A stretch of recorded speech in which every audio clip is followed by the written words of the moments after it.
2021년의 마지막 날입니다. 이번 한 해 역시 오직 하나님의 은혜로 모든 순간을 견디고 살아낼 수 있었음을 고백합니다. 오늘 하루도 우리에게 주어지는 말씀을 깊이 묵상하며 새롭게 시작되는 한 해를 기대와 감사로 준비하시기 바랍니다. 다 함께 사도신경으로 우리의 신앙을 고백하겠습니다. 전능하사 천지를 만드신 하나님 아버지를 내가 믿사오며 그 외아들 우리 주 예수 그리스도를 믿사오니 이는 성령으로 잉태하사 동정녀 마리아에게 나시고 본디오 빌라도에게 고난을 받으사 십자가에 못 박혀 죽으시고 장사한 지 사흘 만에 죽은 자 가운데서 다시 살아나시며 하늘에 오르사 전능하신 하나님 우편에 앉아 계시다가 저리로서 산 자와 죽은 자를 심판하러 오시리라. 성령을 믿사오며 거룩한 공회와 성도가 서로 교통하는 것과 죄를 사하여 주시는 것과 몸이 다시 사는 것과 영원히 사는 것을 믿사옵나이다. 아멘.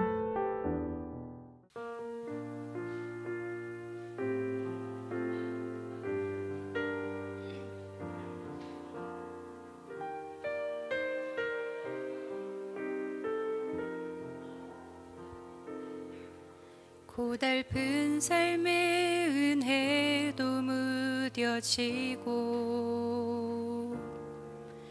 곧 사라질 것에 내 맘 두네. 헛되고 헛된 것들을 바라보며 그 은혜를 놓치며 살았네.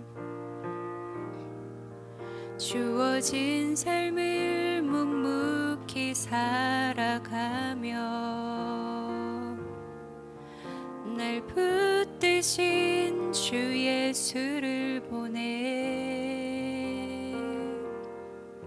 사망 가운데 놓여진 나의 삶을 날 건지신 그 이름 예수. 나의 한숨을 바꾸셨네. 주를 향한 노래로, 소망의 노래로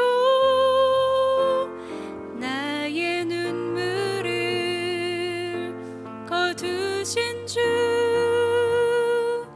예수 이름 안에 살게 하소서.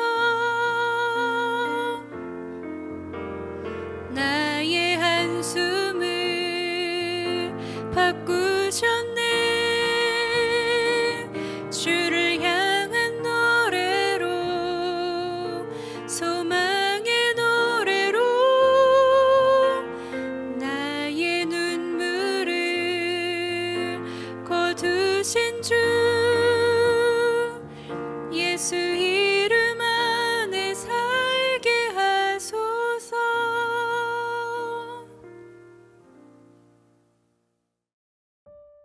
오늘 우리가 함께 나눌 말씀은 고린도전서 4장 14절부터 21절 말씀입니다. 내가 너희를 부끄럽게 하려고 이것을 쓰는 것이 아니라 오직 너희를 내 사랑하는 자녀같이 권하려 하는 것이라. 그리스도 안에서 1만 스승이 있으되 아버지는 많지 아니하니 그리스도 예수 안에서 내가 복음으로써 너희를 낳았음이라. 그러므로 내가 너희에게 권하노니 너희는 나를 본받는 자가 되라. 이로 말미암아 내가 주 안에서 내 사랑하고 신실한 아들 디모데를 너희에게 보내었으니 그가 너희로 하여금 그리스도 예수 안에서 나의 행사 곧 내가 각처 각 교회에서 가르치는 것을 생각나게 하리라.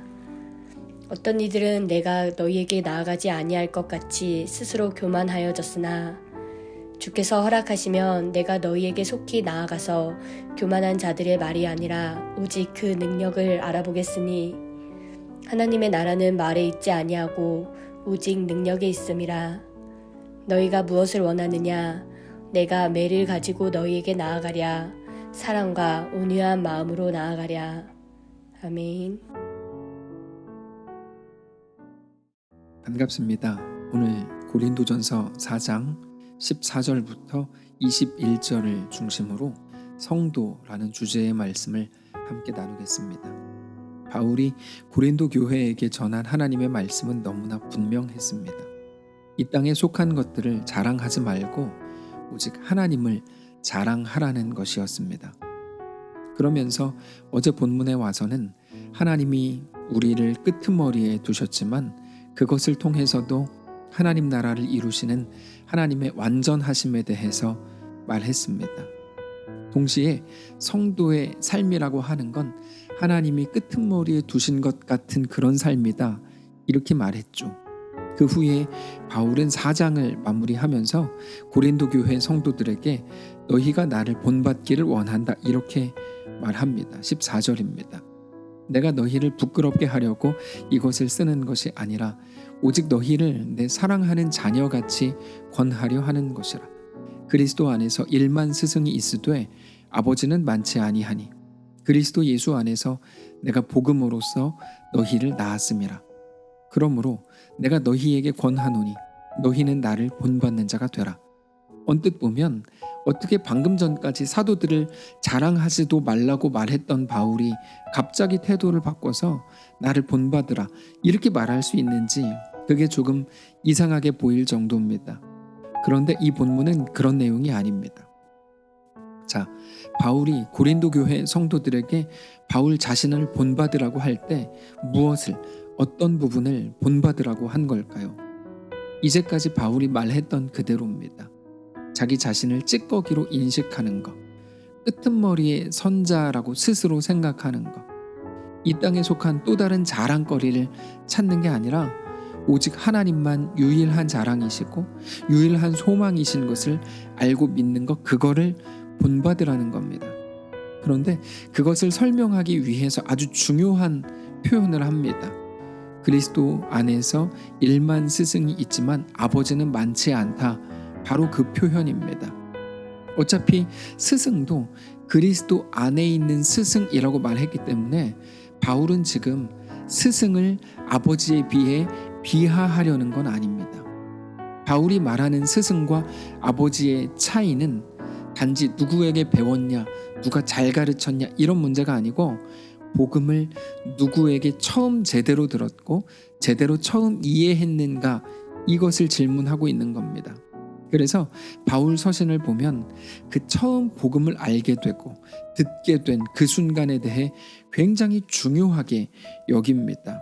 그게 디모데후서 3장 14절입니다.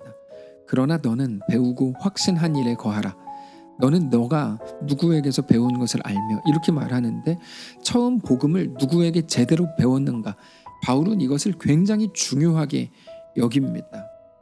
그 이유는 그게 복음이 흘러가는 순서요 방식이기 때문인데요. 오늘 본문에서 그것을 아버지라고 표현한 겁니다. 그래서 15절에 내가 복음으로써 너희를 낳았다, 이렇게 표현하는데 생명이 생명을 낳는 거죠. 자기의 생명이 자기 자녀에게 가는 겁니다. 오직 생명으로만 생명을 잉태할 수 있고 낳을 수 있습니다. 그런데 이 표현이 더 중요한 이유는 우리 예수님께서 십자가 죽으심으로 우리를 낳으셨기 때문입니다. 그래서 우리가 좋아하는 찬양 중에 힘들고 지쳐라는 찬양이 있는데 그 찬양의 가사를 보면 너는 내 아들이라 오늘날 내가 너를 낳았노라, 이런 가사가 나옵니다. 그러면서 나의 십자가 고통, 해산의 그 고통으로 내가 너를 낳았으니 너는 내 아들이라 나의 사랑하는 내 아들이다, 이렇게 고백합니다. 우리 예수님의 십자가는 결국 그 해산의 고통이었던 겁니다. 그렇게 우리를 건지셨고 우리를 얻으셨고 우리를 낳으신 겁니다. 그런데 그 해산을 단지 내가 받는 어떤 혜택으로만 가지면 안 된다라고 말하는 것이 사도 바울의 오늘 본문의 고백입니다. 내가 생명으로 생명을 얻었다면 너무 감사합니다. 그걸로 끝나면 안 된다. 마땅히 누군가에게 그 생명을 주어서 생명을 건질 수 있어야 된다는 거죠. 그래서 바울은 나는 너희의 스승이다 이렇게 말하지 않고 나는 너희의 아버지다, 내가 너를 낳았다 이렇게 말하는 겁니다. 낳으려면 생명이 들어가야 됩니다. 생명을 바치지 않고는 절대로 자식을 낳을 수가 없습니다.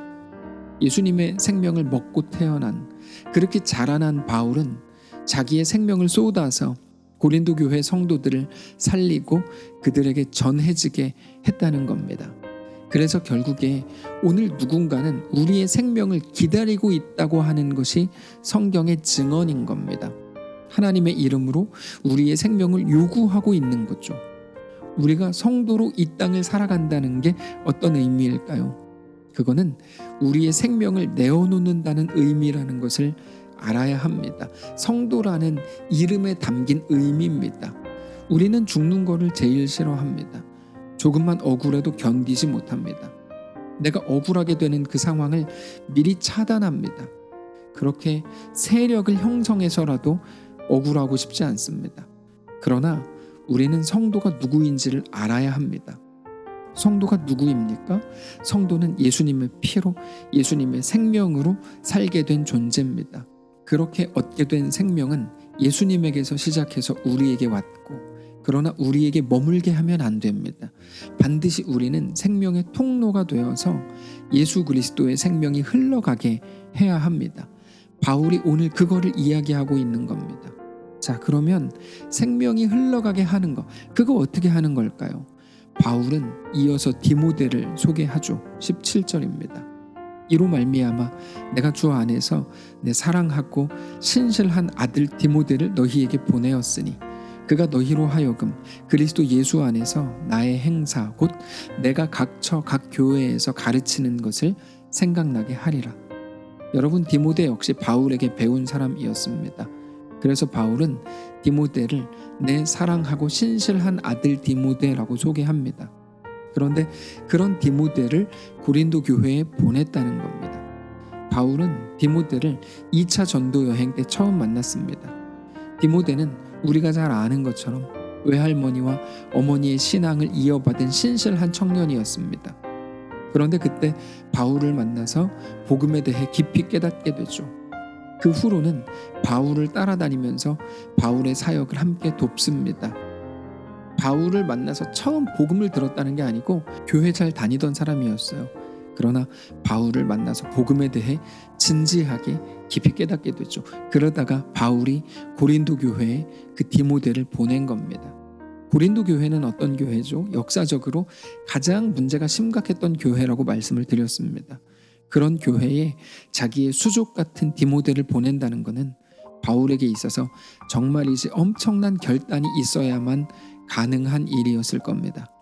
그게 바울이 자기 자신을 내어주는 방식이었죠. 저는 우리가 황소영 집사님과 김미란 집사님을 치앙마이에 파송한 것이 생각났습니다. 아마 올해 우리가 행한 일 중에 가장 잘한 것 중에 하나가 아닐까 생각합니다. 아무리 생각해봐도 그분들이 더 이상 우리 교회에서는 할 일이 없어서 남아 돌아서 그분들을 태국에 보낸 게 아닙니다. 누구보다도 신실하고 착하고 유능한 사람들이지만, 그래서 그분들을 보내는 것이 우리에게는 너무 큰 도전이었지만, 그렇기 때문에 그분들을 보내는 것이야말로 우리가 죽는 방식인 거죠. 이제까지 웃구막 교사로 파송했던 분들은 언제나 그런 소중한 분들만 보냈습니다. 물론 저도 시간이 날 때마다 태국에 갑니다. 앞으로도 그럴 겁니다. 우리는 우리가 죽지 않는 한계 내에서 적당히 하고 싶어 하는 것이 습관이 돼 있지만, 여러분, 그것을 깨뜨려야 합니다.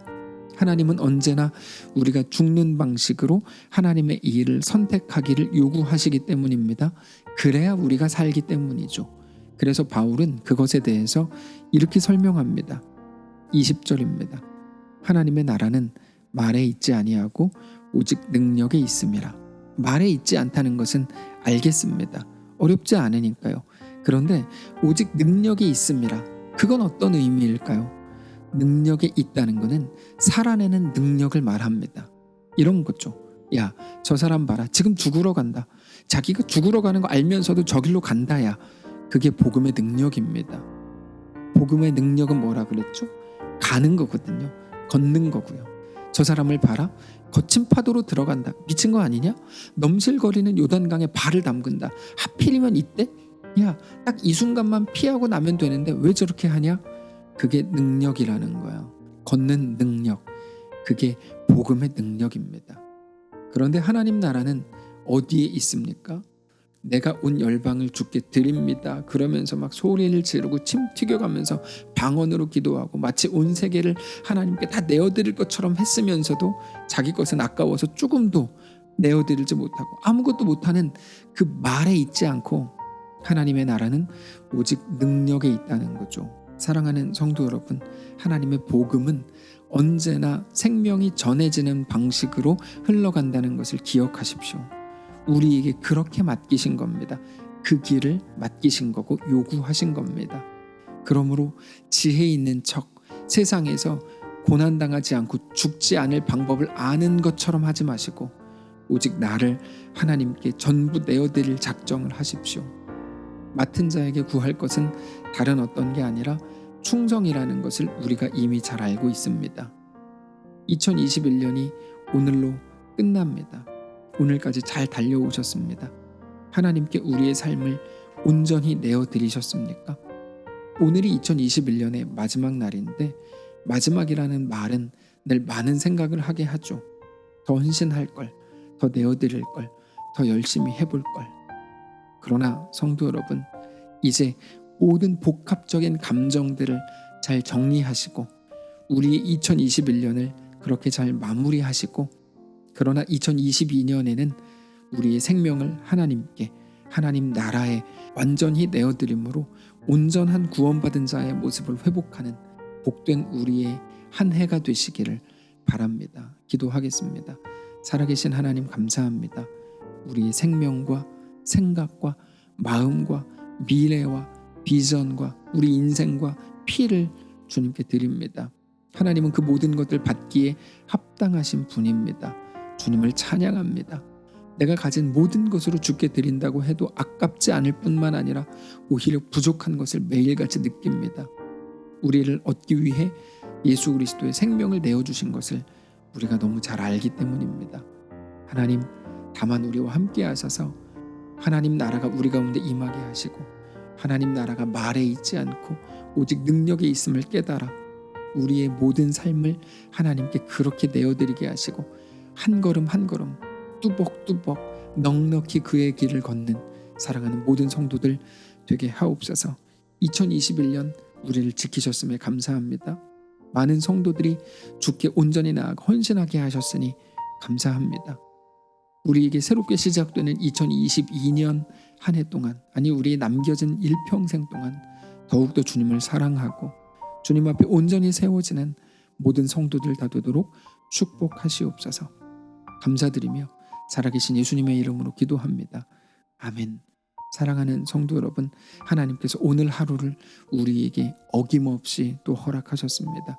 오늘은 2021년의 마지막 날입니다. 하나님 앞에 이제까지 그래왔던 것처럼, 아니 부족했다면 더 신실하고 더 충성스럽게 오늘 하루를 온전히 내어드리실 수 있기를 바라고 2022년에는 더 충성하며 하나님 앞에 더 온전하게 세워지시기를 원합니다. 특별히 오늘은 송구영신 예배가 있습니다.